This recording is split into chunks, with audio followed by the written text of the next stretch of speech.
You're in conversation, words forming on your tongue, about to speak. Then something stops you, not fear, wisdom. That pause between impulse and speech. That's where intelligence lives. What you don't say often reveals more wisdom than what you do. Intelligent men understand, not every thought deserves voice. Not every argument needs response. Not every silence needs filling. The Stoics mastered this, speaking rarely but powerfully, withholding words that diminish rather than elevate. True intelligence shows in restraint, not volume. In what you refuse to say, not just what you say. This isn't about suppressing emotion or refusing vulnerability. It's about choosing words with intention. It's masculine wisdom, not toxic masculinity. Strength through thoughtful speech, not silence through fear. Marcus Aurelius spoke rarely as emperor. When he did, Senate listened. Epictetus taught through questions and strategic silence. Seneca, wise man speaks when he has something better than silence to offer.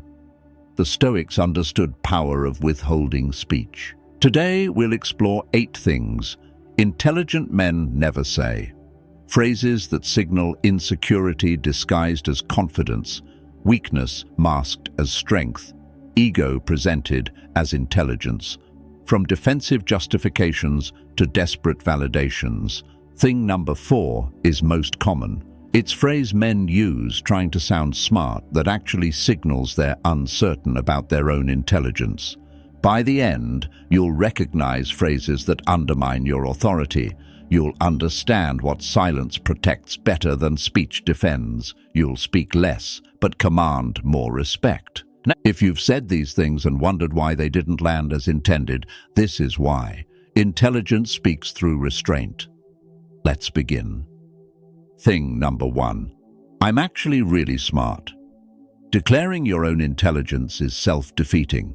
Truly intelligent people demonstrate intelligence through actions, insights, questions, decisions. They don't announce it. When you verbally assert your intelligence, you signal insecurity about whether others recognize it. Actual intelligence doesn't require verbal confirmation. Insecurity about intelligence does. The announcement undermines the claim. Saying, "I'm actually really smart," tells listeners, "I'm not confident others see my intelligence, so I'm telling them directly." It's defensive claim made when you fear intelligence isn't obvious through your contributions. Intelligent people let their words, decisions, and insights speak for them. They don't need to label themselves. The label suggests doubt. If intelligence was obvious, announcement wouldn't be necessary. Self-declaration of intelligence is paradoxically evidence of insecurity about it. 2 people in business meeting presenting strategic recommendations. First person, call him Robert, presents analysis, asks thoughtful questions, identifies issues others missed, never mentions his intelligence. His contribution demonstrates it clearly. Respect in room is evident through how carefully others listen when he speaks. Questions are genuine, seeking his perspective. His intelligence is assumed, not declared. Second person makes recommendation, but when questioned on details defends by saying, "I'm actually really smart. I've thought this through carefully." Room shifts immediately. That phrase didn't strengthen his position, it weakened it. Suggested he felt need to assert intelligence because contribution wasn't demonstrating it sufficiently. Everyone noticed. The defensive claim made them question whether intelligence was there at all. After meeting, leadership discusses both. Robert, smart, strategic thinker. Second person, seemed defensive, tried too hard to convince us he's intelligent instead of just being intelligent. The one who never claimed intelligence was recognized for it. The one who claimed it cast doubt on whether he actually possessed it. Self-declaration created skepticism announcement was meant to prevent. Marcus Aurelius never declared his intelligence. His meditations demonstrate it across centuries without single claim of, "I am intelligent." Epictetus taught, First, learn what you wish to be, then do what you must do. Be intelligent through actions, not announcements. Seneca wrote extensively about wisdom without ever claiming, "I am wise." The Stoics understood. Virtue demonstrates itself through being, not through verbal assertion. Announcing virtue suggests it isn't evident enough through your character and contributions. Demonstrate intelligence through insight, questions, decisions, analysis. Let contributions speak for themselves. If intelligence is there, others will recognize it without your announcement. If it's not there, announcement won't create it. Just highlight its absence. Confidence in intelligence shows through quiet competence, not verbal assertion. Replace, "I'm actually really smart," with nothing. Just be smart. That's sufficient and far more convincing. Self-declared intelligence is contradiction. Real intelligence doesn't need declaration. Insecurity about intelligence drives announcement.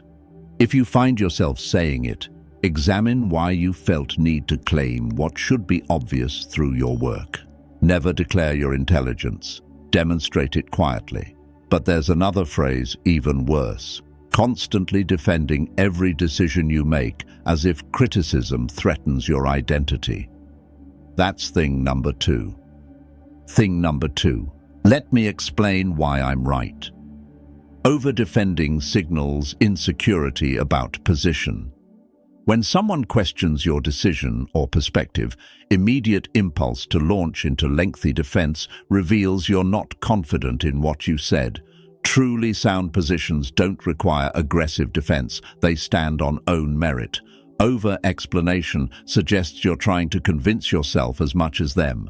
Secure intelligence states position, answers genuine questions, then stops. Insecure intelligence keeps explaining, defending, justifying long after point has been made. Every time you over-defend, you hand power to person questioning you. You're essentially saying, "Your doubt matters so much, I need to eliminate it through extensive justification." That validates their skepticism. Confident response acknowledges question, provides brief clarification if needed, then moves forward. Over-defense keeps you stuck, proving yourself to someone who may not even need convincing. Just testing to see if you'll crumble under mild pressure. Michael makes strategic recommendation in team planning session based on solid analysis. Co-worker asks one clarifying question. What about the timeline constraints? Simple question. Michael could answer in 2 sentences. Instead, launches into 10-minute defense of entire recommendation, walks through every piece of analysis again, justifies each assumption, explains his reasoning process in exhaustive detail, keeps saying, "Let me explain why I'm right about this." Team stops listening halfway through. They weren't doubting his recommendation, they just wanted timeline clarification. His over-defense made them wonder if recommendation was actually weak. Why else would he need to defend it so extensively from single straightforward question? His lengthy explanation created doubt that didn't exist before he started defending. Contrast with colleague who made different recommendations same meeting. When questioned, she said, "Good question. Timeline is tight but manageable based on last quarter's execution speed. We'd need to prioritize these 3 deliverables." 30 seconds. Question answered. Moved on. Her brief, confident response reinforced strength of her position. No defensive spiral. No explaining why she's right. Just clear, concise answer that signaled she knew exactly what she was talking about. Epictetus taught, "If your reasoning is sound, state it once clearly. Repetition and defense weaken what should stand alone." Marcus Aurelius, "Truth doesn't need lengthy justification, it needs clear expression." Seneca observed that those most confident in their positions spoke briefest, while those uncertain talked longest, trying to convince themselves first. The Stoics understood. Strength in position shows through brevity and calm, not through extensive defensive justification. State your position clearly, answer genuine questions concisely, then stop. If someone still doubts after clear explanation, that's information about them, not weakness in your position. Don't over-defend trying to eliminate every possible objection. That signals you're uncertain whether your position can withstand scrutiny. Let it stand on its merit. Strong positions survive questions without lengthy defense. Over-defense reveals insecurity. Brief, clear responses reveal confidence. Your position is either sound or it's not. Amount of words you use defending it doesn't change that. It just reveals how secure you feel about it. If you've caught yourself over-defending simple questions and realized it made you look less confident, drop "I let my work speak" below. Your shift might help someone still explaining themselves into weakness. Never over-defend your positions, state them clearly once. But there's another phrase that signals weakness disguised as strength, claiming you never need help. That's thing number 3. Thing number 3, I don't need anyone's help. Refusing help is weakness disguised as strength. When you declare you don't need anyone's help, you're not signaling independence, you're signaling insecurity about appearing capable. Truly capable people accept help strategically because they understand it accelerates progress. They're secure enough in their competence that accepting assistance doesn't threaten their self-image. Only people insecure about their abilities need to prove they can do everything alone. Real strength is knowing when help makes you more effective, not less. This phrase reveals fear. If I accept help, people will think I'm weak or incapable. But actually, refusing help when it would benefit you signals poor judgment. You're prioritizing appearance of independence over actual results. That's ego, not intelligence. Intelligent people optimize for outcomes, not for looking like they don't need anyone. Refusing strategic help to maintain image of total self-sufficiency is choosing optics over effectiveness. Daniel starts new, complex project at work. Tight deadline, high stakes. Colleague who's done similar project offers to share frameworks, introduce contacts, show him shortcuts that took them months to learn. Would save Daniel weeks of trial and error. He says, "Thanks, but I don't need anyone's help. I'll figure it out myself." Colleague shrugs, walks away. Daniel spends next 3 weeks reinventing solutions that already existed, makes mistakes that were entirely avoidable, misses connections that would have opened doors, struggles with problems colleague could have helped him navigate in hours, all because he needed to prove he could do it alone. Project finishes, barely, rushed at end because he spent too much time learning things he could have been taught quickly. Quality suffers, leadership notices. Meanwhile, another team member on similar project accepted help from same colleague. Finished week early, higher quality. Leadership impressed by smart use of available resources. Daniel's refusal to accept help didn't make him look strong. It made him look stubborn and inefficient. His ego about independence cost him results, time, and ultimately respect. The person who accepted help demonstrated better judgment by recognizing that leveraging others' experience was smart strategy, not admission of weakness. Marcus Aurelius sought counsel constantly despite being emperor. He understood wisdom comes from many sources. Epictetus taught, "The wise person learns from everyone, the fool refuses all guidance." Seneca had mentors throughout his life and wrote about importance of learning from others. The Stoics knew that refusing help when it's available and beneficial isn't strength, it's pride masquerading as self-sufficiency, and pride makes you less effective, not more. Accept help when it makes you more effective. Refusing strategic assistance to maintain appearance of total independence is choosing ego over results. That's not strength, that's insecurity preventing you from leveraging resources that would make you better.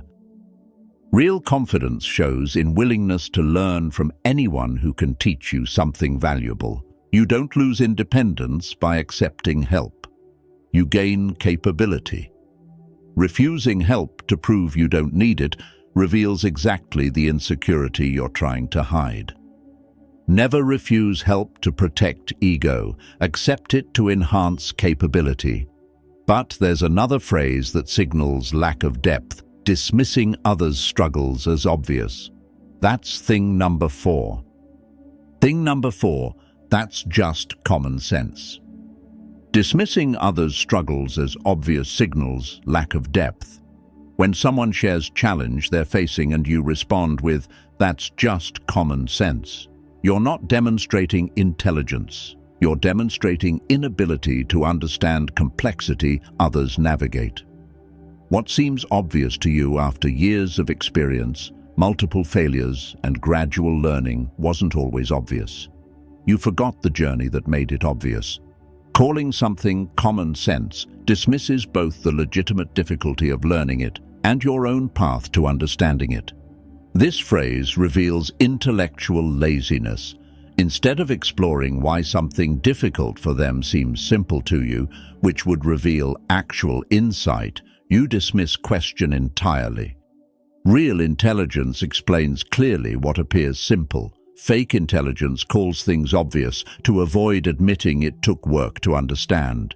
When you say, "That's just common sense," you're really saying, "I don't remember when this was hard for me, so I'll pretend it was never hard at all." Stephen mentors junior team member struggling with client negotiation.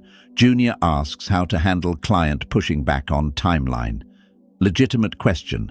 Negotiation is complex skill requiring reading people, managing expectations, balancing firmness with flexibility. Stephen responds, "That's just common sense. You tell them the timeline and hold firm. Not complicated." Junior nods, clearly hasn't gotten useful guidance. Tries Stephen's overly simplistic approach. Client relationship deteriorates. Junior comes back confused.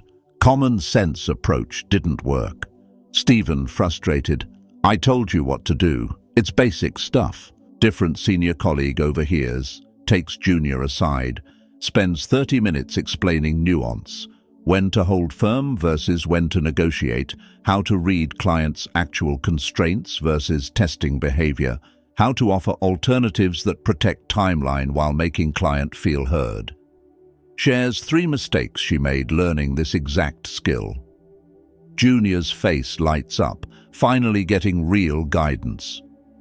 Stephen's common sense dismissal revealed he either forgot complexity of skill he now performs automatically or never deeply understood why his approach works. Either way, calling it obvious instead of teaching it marked him as someone who can do but can't explain. Surface competence, not deep mastery. Epictetus taught, "What is obvious to master was once mystery to student. Remember this always." Marcus Aurelius wrote, "The mark of educated mind is ability to entertain and explain what seems simple." Seneca. Calling knowledge common sense is dismissing the effort required to make it common in your own mind. The Stoics understood that wisdom includes remembering your own learning journey and using that memory to teach others effectively, not dismissing their struggles as obvious. When someone asks about something you find simple, remember it wasn't always simple for you. Explain it clearly instead of dismissing it as obvious. Your ability to break down what seems simple into learnable steps reveals depth of understanding. Calling it common sense reveals only that you've forgotten what it took to learn it. Real intelligence teaches. Fake intelligence dismisses. What seems obvious to you now was once difficult. Honor that journey in others instead of pretending knowledge you worked hard for was always self-evident. If these phrases are showing you how intelligence speaks through restraint, not assertion, subscribe so we can keep building wisdom that commands respect without demanding it. Never dismiss others' learning as obvious. Remember your own path. But there's another phrase that prevents actual growth, constantly claiming prior knowledge. That's thing number 5. Thing number 5, I already knew that. Constant claiming of prior knowledge prevents actual learning. When someone shares information or insight and your immediate response is, "I already knew that," you're closing door to deeper understanding. Even if you've heard concept before, different person's explanation might reveal angle you missed, application you hadn't considered, or nuance you overlooked. By immediately claiming prior knowledge, you signal you have nothing more to learn about topic, which is almost never true and prevents you from gaining whatever new perspective was being offered. This phrase is defensive. It protects ego from feeling like you're learning something you should have already known. But that protection costs you actual growth.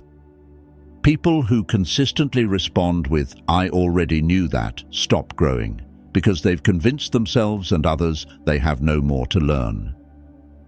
Eventually, people stop sharing insights with them, because why bother teaching someone who claims to already know everything?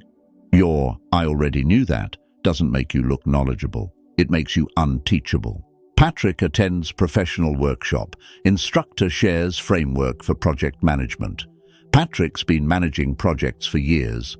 As instructor explains each component, Patrick keeps saying to person next to him, "Yeah, I already knew that. This is basic stuff I learned years ago." Performs boredom, checks phone, makes clear he's above this material.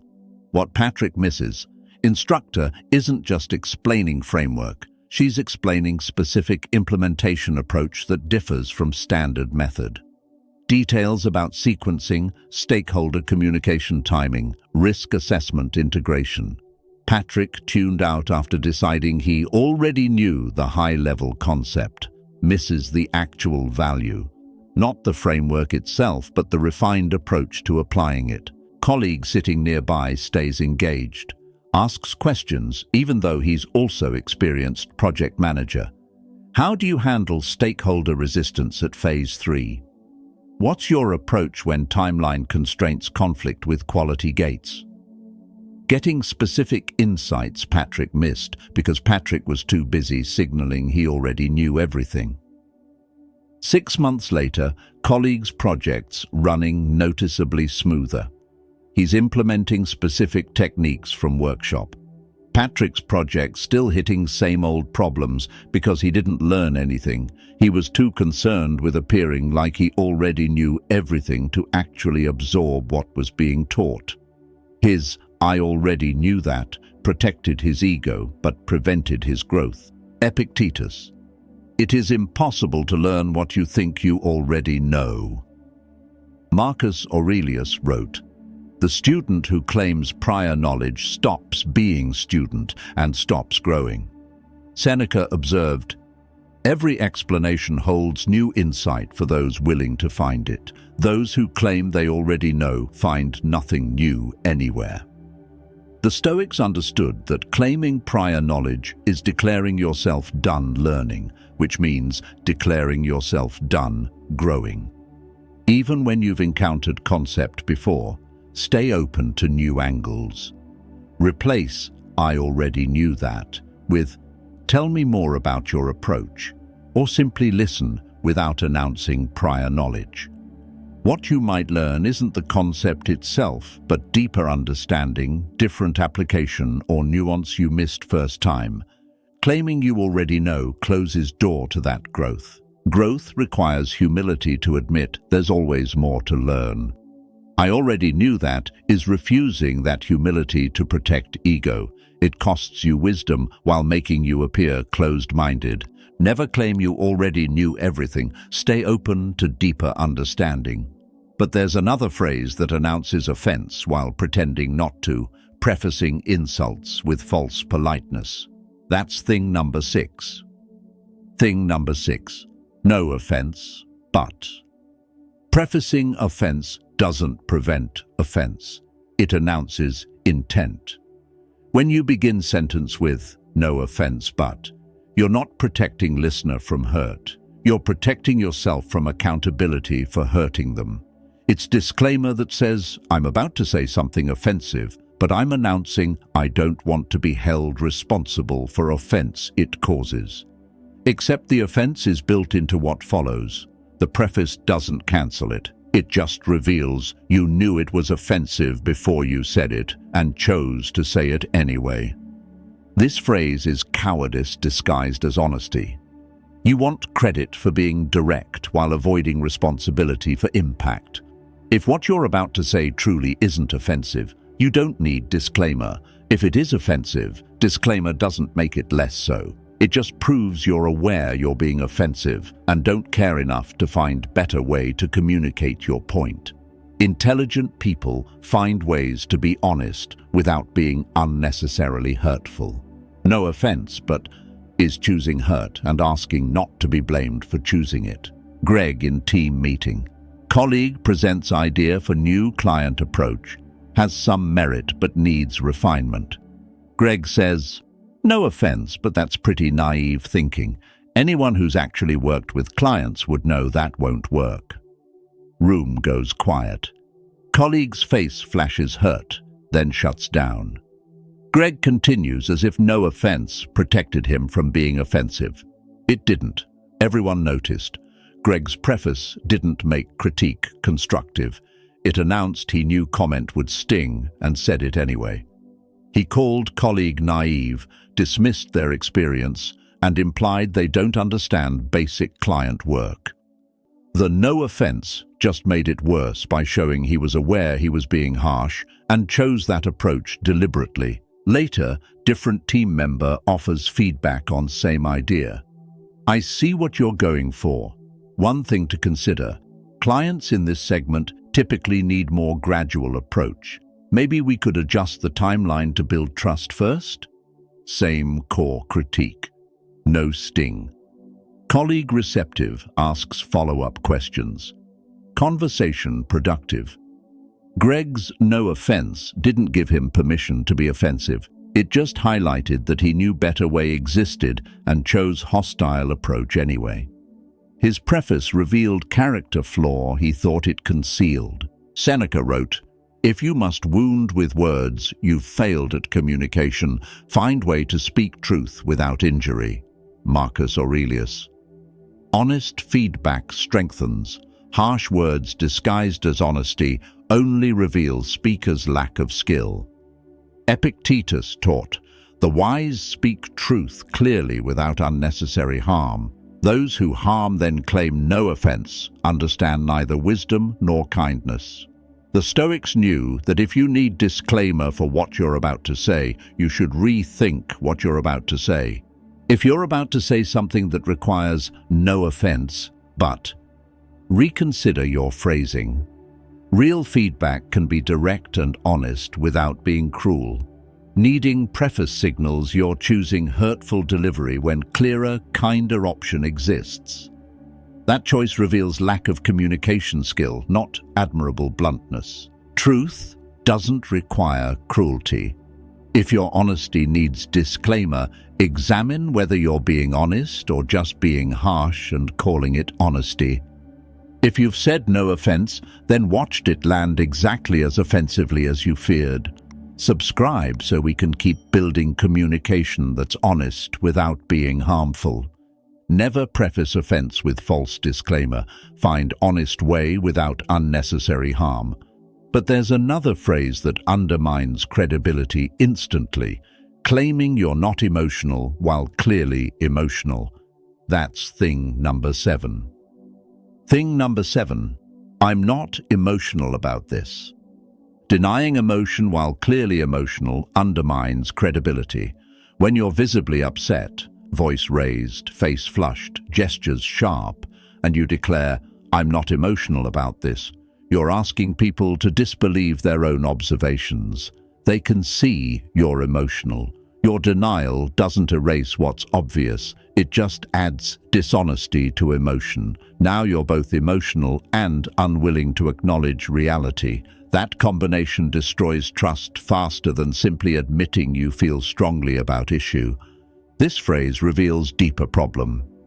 You believe emotion is weakness that must be denied rather than human response that can be acknowledged and managed. Truly emotionally intelligent people don't deny their feelings. They recognize them, Name them honestly and communicate despite or through them. Saying, "I'm not emotional," while emotional signals you can't handle or admit your own emotional state. That's not strength, that's lack of self-awareness pretending to be composure. Brian in heated discussion with business partner about strategic direction. Clearly frustrated, voice getting louder, interrupting frequently, dismissing partner's points before hearing them fully. Partner says, "You seem really upset about this. Maybe we should take a break and revisit when we're both calmer." Brian's response, "I'm not emotional about this at all. I'm being completely logical and rational. You're the one getting defensive." His voice is raised while saying this. His face is red. His body language screams frustration. Every observable indicator says he's highly emotional. His denial of obvious reality makes him seem either delusional or dishonest. Partner loses more respect for denial than for emotion itself. Had Brian said, "You're right, I'm frustrated because I think we're missing critical window here. Let me take 5 minutes, then we can discuss this more productively," he'd have maintained credibility. Acknowledging emotion doesn't weaken position. Denying obvious emotion while displaying it destroys credibility because it signals you can't accurately perceive or honestly report your own state. If you can't be honest about something as evident as your emotional state, why should anyone trust your judgment on complex business decisions? Marcus Aurelius wrote, "The first step to wisdom is honest recognition of what is, including your own emotional state." Epictetus taught, "Denying what is obvious to all reveals either self-deception or dishonesty, neither compatible with wisdom." Seneca observed, "The wise acknowledge their passions while managing them. The fool denies passions while being controlled by them."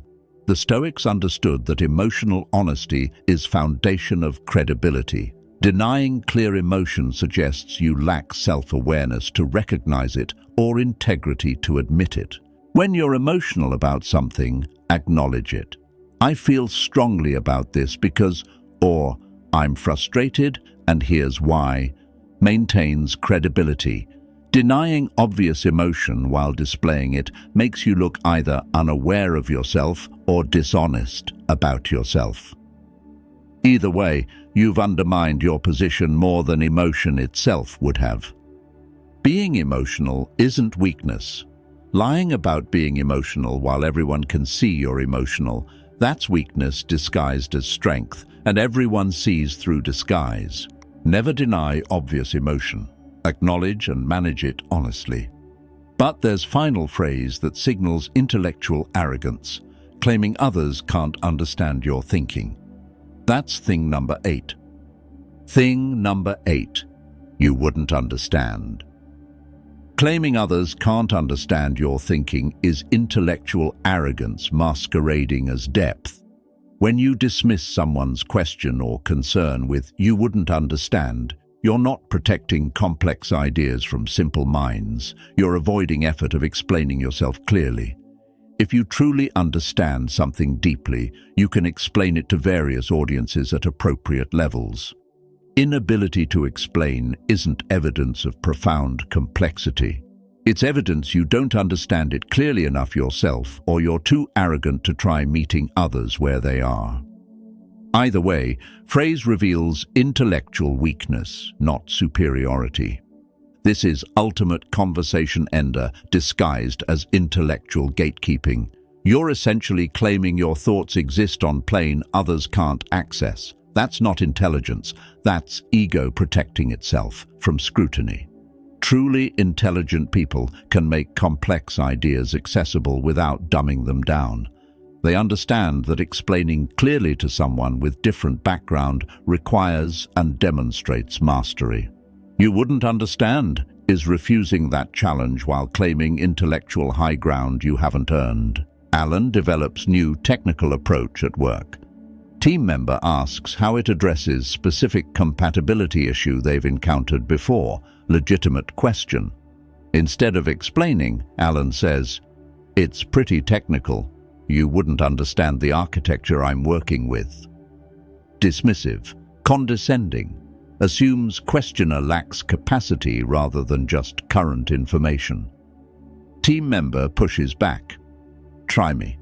I'm asking because I want to understand. Alan responds, it's graduate-level computer science stuff. Unless you've studied distributed systems theory, I can't really explain it in terms you'd get. What Alan revealed, either he doesn't understand his own approach well enough to explain it clearly, or he's using complexity as shield to avoid explaining decision that might not withstand scrutiny. Truly confident engineer would explain, good question. Here's how I'm handling that. The approach uses X principle to root around that compatibility issue by clear explanation meeting questioner where they are. Months later, Alan's approach fails in exact area questioner asked about. Turns out his "you wouldn't understand" was covering uncertainty, not protecting profound insight. Had he engaged honestly with question, might have identified flaw before implementation. His intellectual arrogance cost project months and him credibility. Team now views "you wouldn't understand" as red flag, signaling Alan either doesn't understand or doesn't want his thinking examined. Epictetus, if you cannot explain your reasoning simply, you do not understand it completely. Marcus Aurelius wrote, clarity of thought produces clarity of expression. Those who hide behind complexity often hide confusion.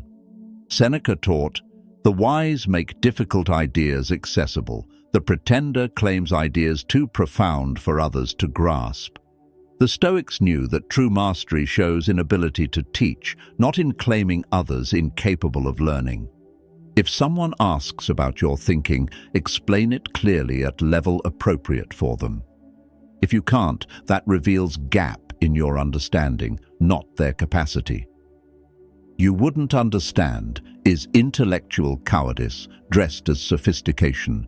Real intelligence bridges understanding gaps. Fake intelligence declares them unbridgeable to avoid exposing its own limitations. Never claim others can't understand, explain clearly, or admit you need to think it through more yourself. True intelligence teaches, arrogance dismisses. We've explored 8 things intelligent men never say: declaring your intelligence, over-defending positions, refusing help, dismissing struggles as obvious, claiming prior knowledge, prefacing offense, denying clear emotion, claiming others can't understand. If these phrases are revealing patterns in your speech, subscribe so we can keep building wisdom that strengthens how you communicate and lead. Intelligence shows through restraint. What you choose not to say, defensiveness you refuse to express, humility you maintain while demonstrating competence. Speak less. Demonstrate more. Learn constantly. Stay wise. Stay humble. Stay stoic.